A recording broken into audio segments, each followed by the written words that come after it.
They have a top 5 offense in the. They get teams out the fucking gym, and they have a very deep team. They also have some shooting now, and they're moving the ball. Even DeMar. The thing that's impressed me about DeMar is not his scoring. I always knew the man could score. The man is passing the ball. The man averaged 6 assists last week. 6 assists last week. Shit never would have happened. Yeah. Never. But I told you that he had to get better when I called him discount Kobe. Of course, but I thoroughly believe in this rap. They have a very deep team. Valanciunas is looking better. Jakob Poeltl is his backup. He was blocking everything. To have Jakob Poeltl and Herangodi, DeMar DeRozan is averaging the most assists he's ever averaged in his career. He's averaging 25 points per game, 5.1 assists per game, and 4.2 rebounds. That's crazy. While shooting 47% from the field, 37% from three, which is the highest he's ever shot. Taking 3 threes a game. He is shooting 82% from the free throw line, which is not the highest, but still. That's crazy. And he's giving you a steal. He's also been better defensively. 23.8.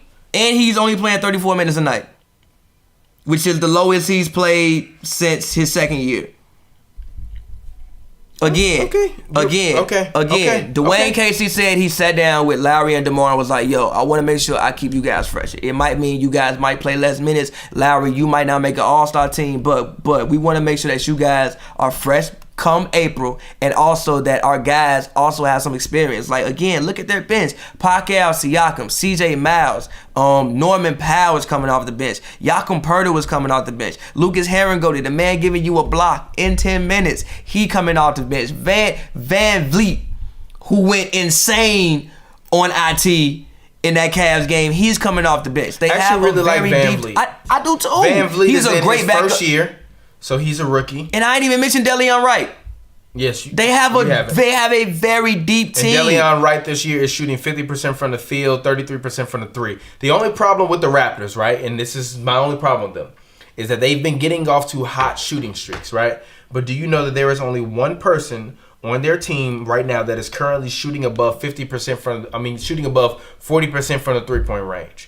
And that is the center, Jakob Poeltl. Jakob Poeltl. I'm sorry. I didn't know that's how you pronounce his name. I'm not paying attention to Jakob Poeltl. Because Jakob Poeltl is not a difference maker. But they don't have anyone shooting above 40% from three from that team. So when the game slows down in the playoffs, they are going to have to go through scoring droughts where you're going to solely going to yes, they are. No, they're not. They're going to hit a ton of scoring droughts. Watch. Because you don't have consistent 3-point shooting. Even the Celtics have guys who are shooting in the 40% range for the 3-point line. That's why I think the Celtics will still be successful. Jason Tatum was the leader in the league in shooting percentage from the 3 up until like 2 weeks ago. But listen. The reason why I disagree with you is because they'll usually have at least 2 guys on the court who can all get you a bucket. A easy bucket. DeMar can get you an easy bucket. Jonas Valanciunas can get you an easy bucket. You can dump him the ball in the post. You can. Jonas Valanciunas is still 25. He's still improving. He's still getting better. Mm-hmm.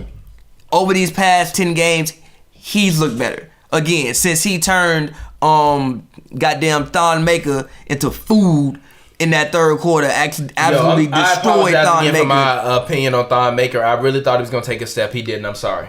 I think for the first time in his career last week, he had 2 games back-to-back in which he had 20 and 10. And also, did you know the Celtics are actually shooting better from the Raptors from the 3-point... That's fair.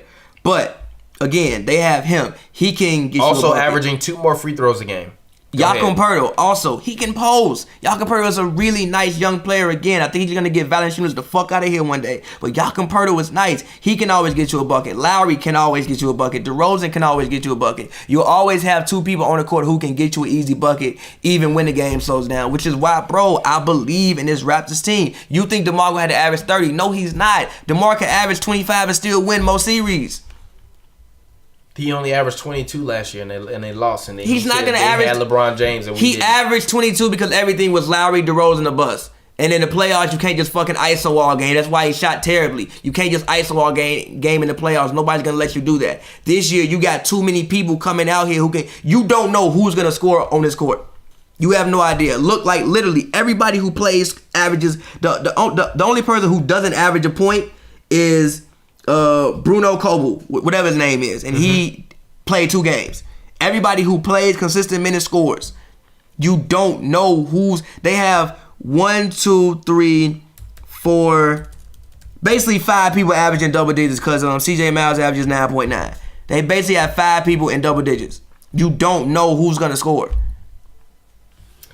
I believe in this team. I believe in this Raptors team, man. I believe in this Raptors team. Again, I'm not angry at you picking Cleveland. I'm still picking Cleveland. Listen. I'm still picking Cleveland. If I gotta bet money on it, I'm putting my money on Cleveland and LeBron James. I ain't seen nobody beat this man in 7 years. I was like 18 the last time I saw somebody beat this man. So I'm still putting my money on Cleveland. But I would not at all. I would not at all be shocked. I would not be shocked if we had a NBA Finals game in Toronto in June. Yeah, I would not be shocked. Swept. Literally swept. I think they'll win a game. They'll win a game. They'll win a game. Swept. If they get that far, swept. If they get that far, they'll win a game. That's gonna be the easiest championship the Warriors will ever get. The Celtics and the Cavs and even the Wizards will give them harder competition. No, the Wizards would not give them harder competition over 4 games. No, they would. Yes, they would. Over 4 games, no, they would not. No.